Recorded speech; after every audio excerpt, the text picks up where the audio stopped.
Hello welcome to RSK electrical in Telugu. ఈరోజు మనం ఈ సర్క్యూట్లో మనం అక్రాస్ ఏబీ టర్మినల్స్ దగ్గర మన ఈక్వివలెంట్ రెసిస్టెన్స్ అనేది ఫైండ్ అవుట్ చేద్దాము. సో ఇక్కడ చూస్తే మనకి ఏది సిరీస్ ఏది ప్యారలల్గా ఉందనేది క్లమ్జీగా ఉందన్నమాట. చూసేదానికి చూడండి 1 ఓం చేద్దామంటే ఇక్కడ మధ్యలో ఇంకొక 1 ఓం ఇలా కనెక్ట్ అయ్యింది. సో ఇటువంటి కండిషన్లో మనము ఇట్లా అడిషన్ చేయలేము. సిరీస్లో ఉన్నాయని చెప్పలేము, ప్యారలల్లో ఉన్నాయని చెప్పలేము. సో మనం అర్థమయ్యే విధంగా ముందు సర్క్యూట్ని మనం గీసుకుందాము. చూడండి ఇక్కడ నోడ్ 1 అనుకుంటున్నాను, దీన్ని 2, దీన్ని 3, దీన్ని 4 అనుకుంటున్నాను. ఇప్పుడు చూస్తే దీన్ని ఎలా రాస్తాను చూడండి. ఫస్ట్ ఏ, ఓకేనా, 1, నెక్స్ట్ 4 ఇలా తీసుకుంటున్నాను, బి ఇక్కడ తీసుకుంటున్నాను. సో నెక్స్ట్ 2, 3 ఇలా తీసుకున్నాను. ఎందుకు ఇలా తీసుకున్నానో ఆ నోట్స్ అనేటివి ఇప్పుడు మీకే అర్థమవుతాయి చూడండి. సో ఫస్ట్ ఆఫ్ ఆల్ ఏ నుంచి 1కి ఏముంది, ఒక గీత ఉంది ఇట్లా, ఓకేనా, గీత ఉంది. నెక్స్ట్ 1 నుంచి 2కి ఏముంది, 1 నుంచి 2కి 1 ఓం రెసిస్టెన్స్ అయితే ఉంది. ఓకే, 1 ఓం రెసిస్టెన్స్ ఉంది. నెక్స్ట్ 1 నుంచి 2కి 1 ఓం రెసిస్టెన్స్ ఉంది. 1 నుంచి ఇక్కడ చూస్తే 3కి థర్డ్ నోడ్కి కానీ ఒక 1 ఓం రెసిస్టెన్స్ ఉంది. థర్డ్ ఇక్కడ ఉంది, థర్డ్ నోడు. సో ఇక్కడ కానీ ఒక 1 ఓం రెసిస్టెన్స్ ఉంది, ఓకేనా. నెక్స్ట్ 2 నుంచి 4కి ఒక 1 ఓం రెసిస్టర్ ఉంది. 2 నుంచి 4 ఇదే కదా. సో 2 నుంచి 4కి 1 ఓం రెసిస్టర్. నెక్స్ట్ 2 నుంచి 1కి ఆల్రెడీ 2 నుంచి 1కి ఒకటి 1 ఓం రెసిస్టర్ అయితే తీసేసుకున్నాము. నెక్స్ట్ థర్డ్ నోడ్ దగ్గర చూస్తే థర్డ్ నుంచి 2కి, ఓకేనా, 3 నుంచి 2కి ఉంది, 2 నుంచి 3కి ఉంది. సో ఇక్కడ ఒక రెసిస్టర్ అయితే ఉంది. నెక్స్ట్ 3 నుంచి 4కి ఒక రెసిస్టర్ అయితే ఉంది.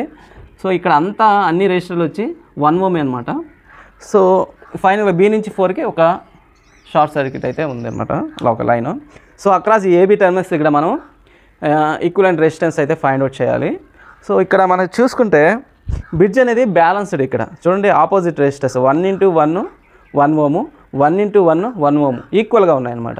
సో ఆపోజిట్ రెసిస్టెన్స్ని మల్టిప్లై చేస్తే 1 వచ్చింది, ఇక్కడ మల్టిప్లై చేస్తే 1, రెండు ఈక్వల్గా ఉన్నాయి. సో బ్రిడ్జ్ అనేది బ్యాలెన్స్డ్ అనమాట.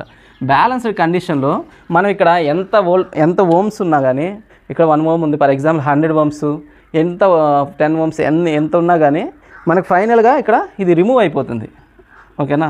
బ్రిడ్జ్ బ్యాలెన్స్డ్ కండిషన్లో ఇది రిమూవ్ అయిపోతుంది అన్నమాట. సో ఫైనల్గా మనకు ఉన్న రెసిస్టెన్స్ అయితే ఇది. ఇక్కడ నుంచి ఈజీగా మనం ఫైండ్ అవుట్ చేయొచ్చు అనమాట. సో 1 ఓము సిరీస్ ఉన్నాయి కాబట్టి ఎంత వస్తుంది, 2 ఓమ్స్ వస్తుంది అన్నమాట, ఓకేనా. డైరెక్ట్ ఇక్కడ వేసేసుకుంటున్నాను. సో ఇక్కడ కానీ 1 ఓమ్ ఎంత, 2 ఓమ్స్, ఎందుకంటే అడిషన్ అవుతుంది. సో ఈ ఫామ్లో అయితే యూజ్ చేసి మనమైతే తీసుకున్నాం అనమాట. సో ఈ 2 ఓమ్స్ ఎలా ఉన్నాయి, ప్యారలల్ ఉన్నాయి. ప్యారలల్ అంటే ఈ ఫామ్లో యూజ్ చేస్తాం. ఎంత, 2 into 2 by 2 plus 2 ఎంత, 4/4 1 ఓమ్, ఓకేనా, అర్థమైందా. సో ఫైనల్గా మనకి ఇక్కడ ఆర్ఏబి ఎంత వచ్చింది, 1 ఓమ్ వచ్చిందనమాట అక్రాస్ ఈ టర్మినల్స్ దగ్గర, అర్థమైందా.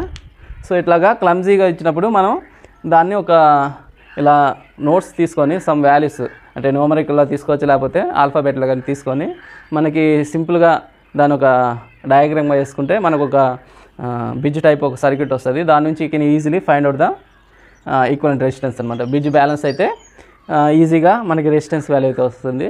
అదేవిధంగా బ్రిడ్జ్ అన్బ్యాలెన్స్ అయినా మనం దాన్ని డెల్టాలో ఉండేదాన్ని స్టార్గా కన్వర్ట్ చేసుకొని you can easily find out the equivalent resistance across the given terminals అనమాట. ఇక్కడ ఇచ్చింది ఏబీ కాబట్టి ఏబీ దగ్గర అయితే మనం ఫైండ్ అవుట్ చేస్తాం అనమాట. So thank you for watching. Next వీడియోలో మళ్ళీ కలుసుకుందాం. Thank you.